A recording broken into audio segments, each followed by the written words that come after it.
In the ancient ages of Middle-earth, in the radiant lands of Valinor, there lived 3 great tribes of elves. Among them were the Noldor, renowned for their craft and knowledge. Their king, Finwë, had a son, and this child would change the fate of the entire world. His name was Feyenor, the spirit of fire.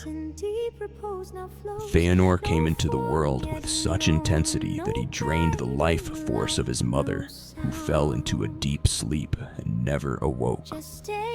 From the moment he opened his eyes, it was clear he was no ordinary elf.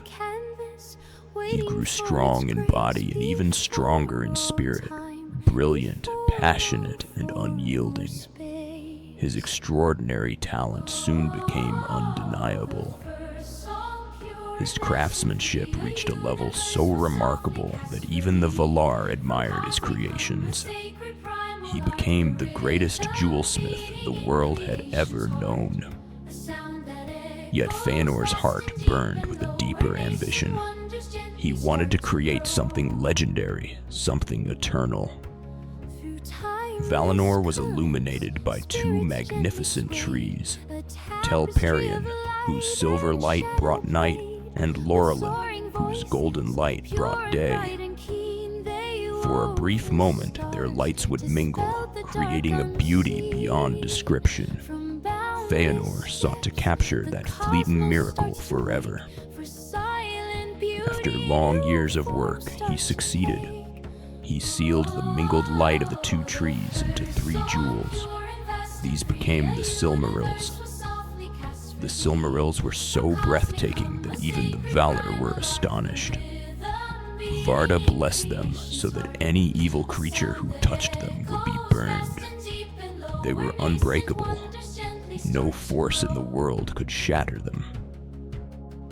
Feyenor was immensely proud of his creations, but that pride would spark a chain of tragedies the world would never forget. Melkor, once the greatest of the Valar, had long ago fallen into darkness and been imprisoned. When he was finally released after pretending repentance, his hatred for the light of Valinor remained unchanged. And above all, he coveted the Silmarils. When the opportunity arose, he struck.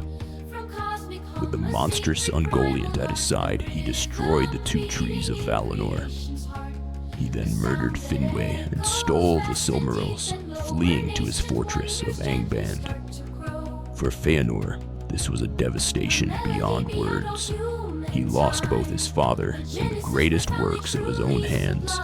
His grief became a burning fury. Fëanor and his sons swore a dreadful oath to reclaim the Silmarils from Melkor, whom they now named Morgoth, the Black Foe. Ignoring all warnings, they led the Noldor into exile. To reach Middle-earth, they demanded ships from the Teleri Elves. The Teleri refused. They wanted no part in further bloodshed. But Fëanor would not be denied. He seized the ships by force. Elves slew elves for the first time in history. This became known as the First Kinslaying. Afterward, Mandos pronounced a terrible prophecy. The Silmarils would bring no peace. Those who pursued them would find only sorrow and ruin. Every good beginning would end in tragedy. But Feanor pressed on. He and his followers sailed to Middle-earth. Morgoth attempted to crush the newly arrived Noldor, but Feanor's army, aflame with vengeance, defeated his forces. Feanor himself, consumed by rage, pushed ahead alone and was ambushed by Balrogs. He died without ever seeing the Silmarils again. But the story of the Silmarils had only just begun. Centuries later, 2 unlikely heroes would recover a Silmaril. Beren, a mortal man, and Lúthien, an elven princess. Beren wished to marry Lúthien, but her father, Thingol, demanded a Silmaril taken from Morgoth's iron crown. Together, Beren and Luthien undertook a perilous journey into the heart of Angband.